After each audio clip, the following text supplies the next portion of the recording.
కడప జిల్లా ప్రొద్దుటూరులోని హైదర్ సాబ్ వీధి 22వ వార్డుకు చెందిన సుమారు 50 కుటుంబాలు టీడీపీని వీడి వైసీపీలో చేరాయి.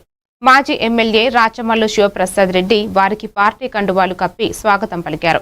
వైసీపీపై నమ్మకంతోనే పార్టీలో చేరామని కొత్తగా చేరిన వారు తెలిపారు. రానున్న స్థానిక సంస్థల ఎన్నికల్లో వైసీపీకి మద్దతు ఇవ్వాలని రాచమల్లు పిలుపునిచ్చారు.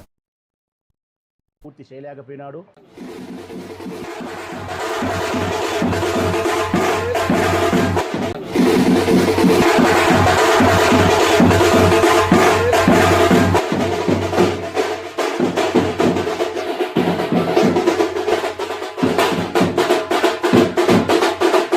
పెన్షన్ ఇవ్వలేకపోయినాడు. సంవత్సరానికి 3 గ్యాస్ సిలిండర్లు 2 సంవత్సరాలుగా 6 ఇవ్వలేకపోయినాడు. జగనన్న కాలనీలు ఒక్క ఇల్లు కూడా పూర్తి చేయలేకపోయినాడు.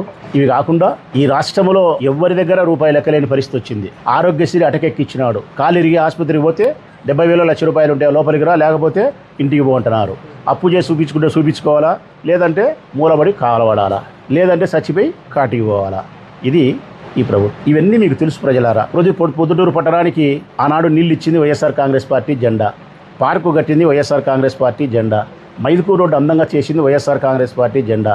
అన్ని రకాలుగా నేను నా మానవతా హృదయాన్ని ప్రదర్శించి ప్రతి మనిషికి అందుబాటులో ఉండి నేను సహాయపడినా తల్లి. ఇన్ని చేసినప్పటికీ కూడా నేను ఓడిపోయినందుకు నాకేం బాధ లేదు. మీకు నష్టం జరుగుతుందని నా బాధ. చంద్రబాబు నాయుడు మరొకసారి మిమ్మల్ని మోసం చేస్తాడనే ఆనాడు నా బాధ. జగన్ వచ్చింటే మీ కుటుంబాలు బాగుండు, మీ పిల్లలు బాగుండిండు.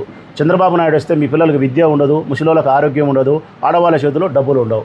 ఇవి సత్యమా అసత్యమా తల్లి నేను మాట్లాడేది? ఇవి సత్యమైనప్పుడు జరిగిన పొరపాటు సరిదిద్దుకునే భాగంగా అక్టోబర్లో జరగబోయే మున్సిపల్ ఎన్నికలు కానీ, స్థానిక సంస్థల ఎన్నికలు, ఎంపీటీసీ జెడ్పీటీసీ కానీ ఏ ఎన్నికలు వచ్చినా కూడా జగన్మోహన్ రెడ్డి గారి జెండా చేతబట్టినటువంటి అభ్యర్థులను గెలిపించి మన జీవితాలకు మళ్ళీ మెల్లగా మెరుగుపరుచుకునేదానికి, ఈ ప్రభుత్వాన్ని ఎదిరించేదానికి మాకు శక్తిని ఇవ్వండి తల్లి.